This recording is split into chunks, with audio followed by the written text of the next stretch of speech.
Welcome back to this follow-up talk shop in Studio 255 at the Laramie Plains Civic Center, brought to you this segment by Pole Mountain Pharmacy, dedicated to the health and wellness of Southeast Wyoming from their location at 4th and Harney. We appreciate that support. If you would like to be a supporter of the talk shop or 93.5 FM, please get a hold of RadioWorks at mail.com. Your opportunity to support this community asset. In Studio 255, I have Brett Glass and Councilman Newman, Brandon Newman, in Studio 255 with further comment, closing up our topics today on City of Laramie operations. Brett, final thoughts, if any, or a new topic for us to discuss. Yes, well, one other topic that I've mentioned a number of times before, which is that at a recent work session, City Council discussed having Fifth Tuesday meetings of some type, either town halls or open houses or some combination of the two, which would probably be ideal. But there's been no action on that yet. City Council hasn't come forth with a resolution to actually do it. And, well, at the end of April, I believe we have a Fifth Tuesday just because of the way the days of the week line up. And so I am real interested in seeing City Council move on this. I hope that there's this week again is a work session. I'm hoping that maybe the following week we can get a resolution that that sets that sets the stage for an actual Fifth Tuesday meeting. Brandon Newman, you might just coordinate something on your own on that Fifth Tuesday if it doesn't become a resolution. Is what's on your mind with respect to Fifth Tuesdays or other opportunities for interaction with the community? You mentioned March 19th, Wednesday, having hallway conversations and chats prior to the 6:30 Harriet Hageman visit from Congresswoman Hageman in the Laramie Plains Civic Center hallways. And you found value in that. Do you think that your Council of Nine will come together and have a Fifth Tuesday resolution or something of the sort? I think so. And the way that work session ended, it sounded like that we wanted to do it this in this April Fifth Tuesday. So I'm hoping to see a resolution soon. If it's not on like this one's a work session, if it's not on the next one, I'll even write one myself to put it on there to see if we can bring them back. If they don't come back, and I thought this was always something I couldn't do, but past council members have done it.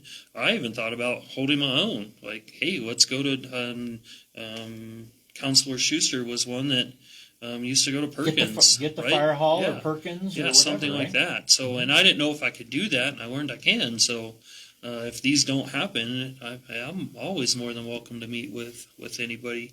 I learned a bunch in that little hallway and stairwell that citizens had public comment about that we've never talked about. Yeah. Right? What give our listeners a little bit of perspective on more than 50 outside committee assignments that 9 of you city council members have engaged in or participate in. You've each divvied up the assignments to attend and be interacting. That's also opportunity for city involvement and community feedback also, isn't it? Yeah, we also made it a point that all those boards and commissions know about what our goals are, so they can help us work towards those goals. I think in the last couple of years, I haven't necessarily seen that as much as it could be, right?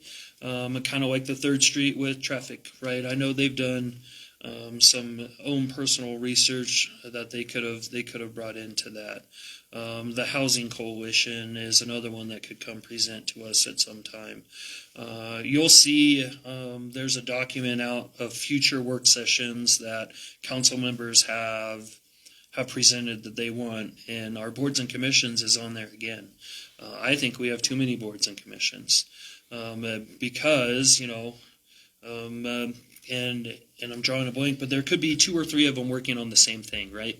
Well, why, if Board A doesn't know what Board B is doing, then we have a problem if they're both working on the same thing. So I personally think there are too many. There are a few that we could wrap into making them one and one better, right? The new human rights and ADA. I think those two can be combined. There's a couple that can be combined to where they work on the same thing. I think using those boards to our advantage is what we need to be doing. Yes, and I also think there's another good reason to have fewer boards and commissions, which is that city council members have to attend those as liaisons and are not paid for their time. State statute doesn't provide for that, unfortunately, and it probably should. So we don't want to stretch city council too thin, and we don't want to underpay our city council for the amount of time they put in. Right now, they probably make about $1 an hour, maybe less, for all the time that they put in, volunteering to sit on the city council. That's not fair. So I think we should streamline things for that reason also. Yeah. Those feedback, that feedback and these points, just part of the conversation here on the Talk Shop as we visit City of Laramie operations. What's developed with respect to any other area of concern with respect to operations? Brett, do you have anything while we have the pleasure of Brandon Newman present today? I'm not sure what hot topics are going on behind the scenes. How about parking? Have we kicked the can down the road with historic downtown Laramie parking, or at least until 2042 we don't have to worry about it? Or is there intentional steps that are being taken, measures that might respond to parking overall? These curb bulb outs, are those reducing parking in any number? How is parking fines? Is parking regulation better or worse following the increase of fees from $10 a ticket to $40? Reducible to 20, but have we undoubtedly we've increased the penalty, but have we increased enforcement? Have we changed the realization of parking availability? Anything of that sort? I'm going to look something up real fast. So if the Laramie Police Department does put out a bulletin on. Is that through the City Agenda Center or the same? No, so it's on their Facebook, Okay. Laramie Police, and I'll tell you that. Yeah, bear with me. Brett, what are your thoughts? You have a downtown, historic downtown business. What's parking by your witness? Right now, there's been no change, and unfortunately, I haven't seen. Maybe there's something going on under the surface, but I haven't seen that happening. Right now, things are pretty much the same. Those bulb outs, it looks like they're doing the bulb outs in such a way that they hopefully aren't going to lose any parking, and maybe they'll lose one space per block. I'm hoping they'll not even lose that much. There's one good thing that's going to come of the bulb outs, which I think I've mentioned before on the air here, which is that they're going to provide a place for business owners who clean off snow to put the snow, so that it can then be hauled away by the city, and that's going to help a lot. But I haven't heard anything about parking for downtown residents, getting residents permits so they can park in the lots longer term. As for enforcement, I haven't seen an increase in enforcement. I haven't even seen. I've gone ahead and worried that parked a car downtown and worried that I might get ticketed, and I've come out and my tires haven't even been chalked. And as far as I know, the computer system which tracks you using license plates, which doesn't require the chalking of tires, I haven't heard that that's gone anywhere yet. Cheyenne ran into quite a stir through legislative sessions surrounding the capital of our state, and their parking enforcement created a lot of challenges, and it changed. Mayor Collins actually initiated some retraction of enforcement because 2 hours parking designation, you couldn't just move to another spot. You were still in the same zone, and I don't think we ever talked about that. And that might not be relative to Laramie, but when parking matters come up, it's only a turn of events, focusing this way or that way, or a suggestion that comes, And guess what? It might be on the table. So that's why I ask, with respect to what I saw to be the most highly attended matter, it wasn't over millions of dollars in budget expenditures. It was parking.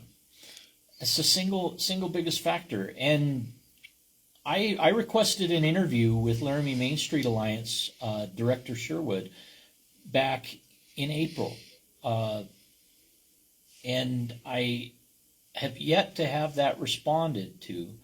Now, I understand that the city may have a policy where you have to seek permission to talk with city staff or entities going through City Manager Jordan. Now, I haven't followed up with City Manager Jordan yet. I'll probably do that later today or sometime in the near future to check on this, because it seems that responsiveness is pretty valuable, and I didn't receive any feedback regarding Laramie Main Street Alliance and a very serious concern that I have, and I wanted to expand on it with the talk shop and take the opportunity to follow up diligently as a media entity, and to not have responsiveness of city funded entities, that bears some attention,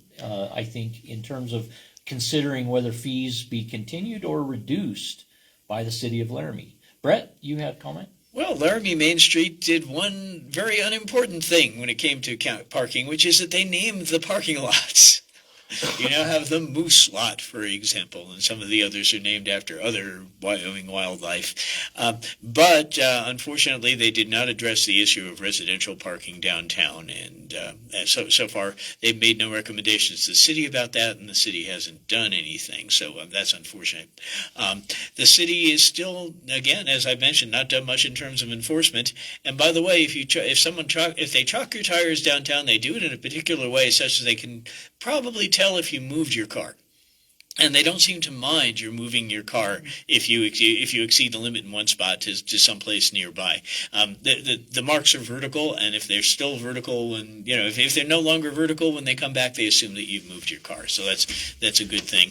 At least benefit of doubt is probably given. Yeah, then that. And I think parking tickets have went up. I was trying to look. They don't enter that into that. GIF thing that they put out, the logo thing, but I remember that it's important. Follow Right. Laramie Police Department Right. on social media, and you get a lot of good information. Right. I echo I know the that. First Street project is going out for bids, I think soon, to redesign the parking lot there by the caboose and like the museum there, where they do the depot. the depot, the farmers market, where they do that. That lot's going to get redesigned so we can add some more parking, and maybe some parking along the street there in front of the depot. I know that's coming up soon to where that, because if you remember, Vice Mayor Richardson put that in our last budget that we needed to redesign some of that, and that went out, and I think that's going to come up soon. So we are looking at adding some parking. I don't think the bulb outs, if I remember right, added or subtracted any parking. Obviously, doesn't add any. They have to. Did the city of Laramie discuss purchasing the Landmark Square parking area, or it was in other chambers? Was that ever discussed or I think considered council. before? Or is it now underway, maybe to purchase from the current owner, Stencil Group, in South Dakota? That I don't know. I know council was curious what that number would be, and I know that's where that conversation went, because that's when city manager reached out to them and they said it was already sold. I don't know if reaching out to Stencil's real estate acquisition company, because Stencil doesn't own it, their acquisition company does. If we've had that conversation, but I'll follow up and find out. That would be interesting to maybe follow up on. And I know there was some other discussion of a 4th Street lot being possibly, maybe it was expanded with parking, multi-level parking in that space. I'm not sure. I'm not sure with respect to some of this, and with respect to parking, there's a city permit process that goes on in areas that are adjacent to the university and have a high demand area, but deference was given to resident parking as opposed to citywide parking. From a taxpayer standpoint, it's rather frustrating to not have any relief in terms of parking space allocation for public parking for citizens that come from West Laramie or anything else. Our tax dollars are equally important with residents who bought their homes in prime locations proximate to the university and have the benefit of maybe they rent their home or they rent a unit out and they have proximity which can elevate the value and has higher demand. But it bothers this citizen to have no flexibility with respect to parking in these spaces that our money's paid for too. How does that hold water in your consideration on city council? Well, you remember the work session that we had with downtown, and I'm going to add this to my follow-up list to kind of find out where this has went, was kind of redesigning some of the downtown parking to where some of it could be residential, and then some of it could be what I was hoping for was like the very end stalls, like if you're from second to third, right? The very end stalls would be just unloading zones, quick 30-minute parking, and then as you went in, so like the middle, like I don't know, 5 stalls could be 3-hour parking. So they were kind of different parking throughout downtown, and I think I got this idea from Brett when I mentioned it at the work session. But I don't know what has went with that or when that would start. I would assume after the 3rd Street stuff, but I think some of that, like, good concern. I live in West Laramie, right? When we go downtown, sometimes I don't even park downtown. I park in the west side, walk over the bridge because bridge, right? Because it's easier, and I know that I'll find parking over there. And I don't have a 2-hour limit, right?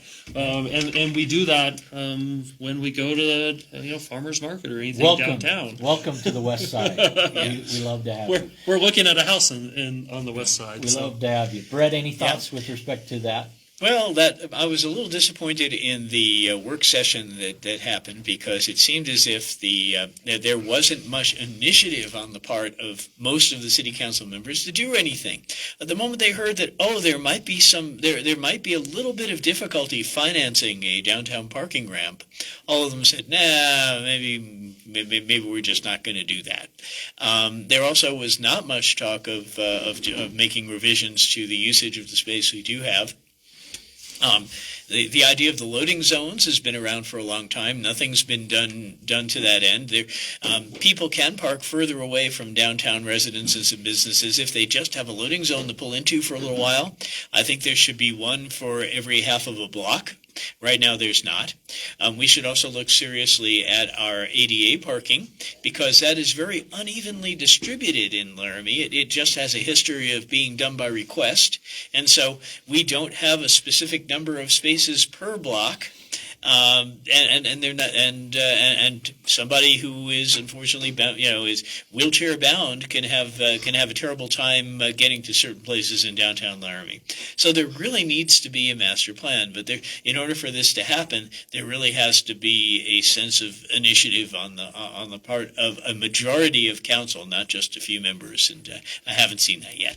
We received a text regarding the Ivinson Street corridor. Some development happening between 15th Street and downtown and perhaps across the tracks to West Laramie. The connectivity of that point A to point B and perhaps point C beyond that. Is there any update to that? And well, some would say in this particular case, we received text from an individual who says, why are we messing up perfectly fine city streets and city sidewalks and potentially cutting into property owners space in public domain, eminent domain, and doing some. Why are we doing this? Why are we doing this? Well, they're digging up Ivinson because of the sewer system. That's been a project that's been on the books for a number of years, and they've got to do that. And Ivinson isn't the oldest section of Laramie either, is it? That's true, So what's our infrastructure elsewhere where they're not focused? There's a lot. There is a big backlog of deferred maintenance. We can talk about that. Oh yes, that's going to be a whole nother session. But the question is what to do with Ivinson once they're done, once you have to repave and restripe. And this has come to the Traffic Safety Commission, so I've seen some of the discussions about this. And people have talked about, well, how many lanes of traffic should there be? Should there be bike lanes, and how wide should they be? What kind of parking should there be? And again, this comes back to, this is a very critical area for parking. And there's a lot of unmet demand for parking along Ivinson. And so what do we do to maximize the parking but not impact these other things? And this is still under discussion. There is no final plan yet. What I can say for sure is that, on the Traffic Safety Commission, my comment was, preserve as much parking as possible, no matter what else we do, because the university continues to eliminate parking everywhere. And we want to make sure that if you want to come to Laramie and you want to visit the university, you don't have a horrible experience because you can't park anywhere near the Student Union or Co-Library or A&S, all of which you might want to visit. Can you get a parking permit at the Ivinson, formerly the Ivinson Hospital parking area south of Old Main? Can you get a permit there, or do you have to go to the north side of campus to where the parking office was administrated from, on the north side of campus, to park at the south side or a fringe area? There's some detailed type of things that it's like the university is its own city, right? And to all edges, we have billboard matters coming to be considered there, where the university is treated differently than the citizens and commercial entities adjacent to the same roadways. Grand Avenue being one, 23rd and Grand, at the Mary Nature Shale Gateway Center. Brett, your thoughts on today's morning? I want to make sure we respect everybody's time and allow everybody to go forward. And I want you to feel welcome to do this again, where you don't get shanghaied into a multi-hour deal. And I'm offering. I'm gonna disclose this. I'm offering both of you breakfast. I appreciate your joining me. And if you're so inclined, Jay's Prairie Rose, the cafe, the location for this morning's breakfast, and if you're in listening group and you'd like to join, there'll be at least a 4-top with a seat open if you'd like to join us. So, Brett, final thoughts.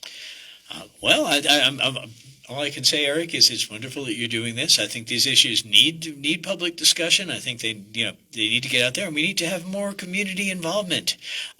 When I was, I campaigned for a seat on the city council. I didn't win one, but I heard a lot of people kind of grumbling about issues involving the city, but not feeling that no matter what they did, they could do anything. I'd like to see that change. I hear that. That's probably the most disheartening comment that I hear, and I read it just yesterday in threads on social media. Won't matter. They won't listen. Brett or Brandon? I heard the same thing. I went and talked to the Republican Party. Invited me over to give them kind of just a catch up of what City Council has been doing and talk about our goals. And after the meeting, somebody stopped me and said, I want to be more engaged, but you guys don't listen. And that was like a stab to my heart. I'm like, I kind of do. Like, I think I do. I try to. Yeah, I try to answer everybody's phone call or text or email, and they said, well, yeah, but when we show up to the meetings, you guys still do whatever you kind of want. And I'm just like, well, I mean, you guys did stop the apartment complex from going in downtown. Like, size matters when the group comes in. So if we just hear from one or two people. Isn't it amazing, though, on that occasion, over 400 comments received in social media and emails, and it still took a body of 105 plus filling the overflow chamber in the basement of City Hall to make, and there wasn't a unanimous, this is what was most concerning. It wasn't that it was a for or against vote. It was even after more than 500 investments in this matter were made, 3 still held that should have been considered for abatement of that lease. And frankly, it was. And their favor obviously was that it does get abated, that they did terminate that retail parking and allow this to go in another direction. And I just, public comment is valuable. Let's respect it. Let's ask for it. Let's really value it. And let's show it. Let's talk real fast about that. That's a double-edged sword, too, not the public comment, but that apartment complex, right? And sooner or later, and this is the tough job of council, and I think this is where the public comment does really matter a lot, is we always hear we want housing, but don't build it next to me. Well, how long until we have to build it next to you kind of thing, right? So I think that whole situation where they already had... They presented artwork, but it was artwork for a building that they're building somewhere else. They couldn't answer the parking questions. They couldn't answer how much of it was low income, and so I think that should have not been passed, and we should have never had that discussion, in my opinion. But sooner or later, council is going to have to make some tough decisions on where we put housing and what kind of housing and those kinds of things. So that's when the public comment really is going to matter a lot more. One suggestion that was texted to the talk shop regarding housing came with respect to the $142,000 monies that were collected and derived from the rental registration, and the real point of the text was, why don't we establish a grant program that allows improvement of our housing that's available to be made available or developed in the upper spaces in historic downtown Laramie. If high-rise housing is so desired, which arguably could be a more quality suited to the data that showed us with 140 plus respondents showing that only 3% wanted the type of housing that was going to be densely occupying landmark square space, but rather might be of a quality that might engage professionals looking to come to Laramie. Why not have grant programs that help owners improve their property with a grant program? Maybe it's zero interest, maybe it's slight interest, but that was a great text suggestion. I do like a grant loan that I liked program.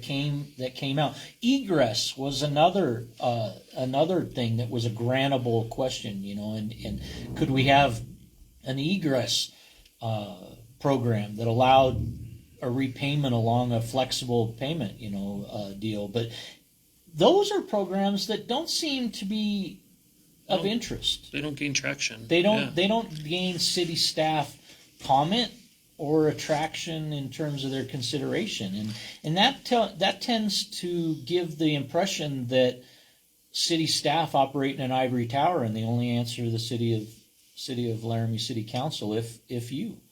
And I guess, would you like to close with any comment on that or anything else? I think a grant loan program would be good. It would help fix some, whether it's for housing, like you're talking about, whether it's for sidewalk repair. I think there's a bunch that we could be using into that, right? And I think that's one of the things that we're fighting about the west side and West Laramie and some of the other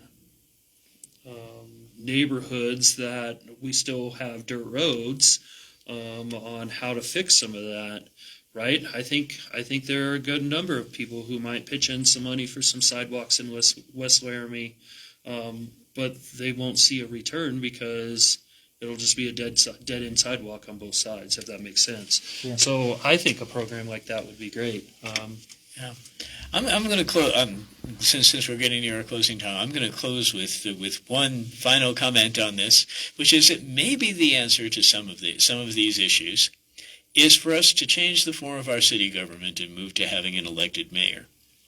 One person who can campaign on doing things and taking initiatives and thinking outside the box.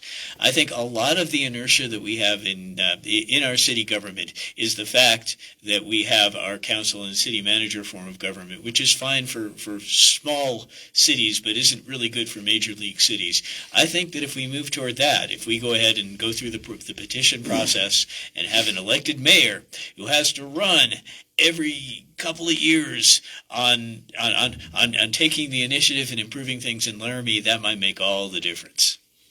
Brett Glass and Brandon Newman, thank you for joining the Talk Shop conversation today. We are welcome each and every day that we have the Talk Shop, Monday through Friday, 6 a.m. to 9 a.m. respectively, and at another time perhaps that's better suited to your schedule. If you would like to be a part of the Talk Shop conversation, join us with the email requesting and letting us know when would be good for you.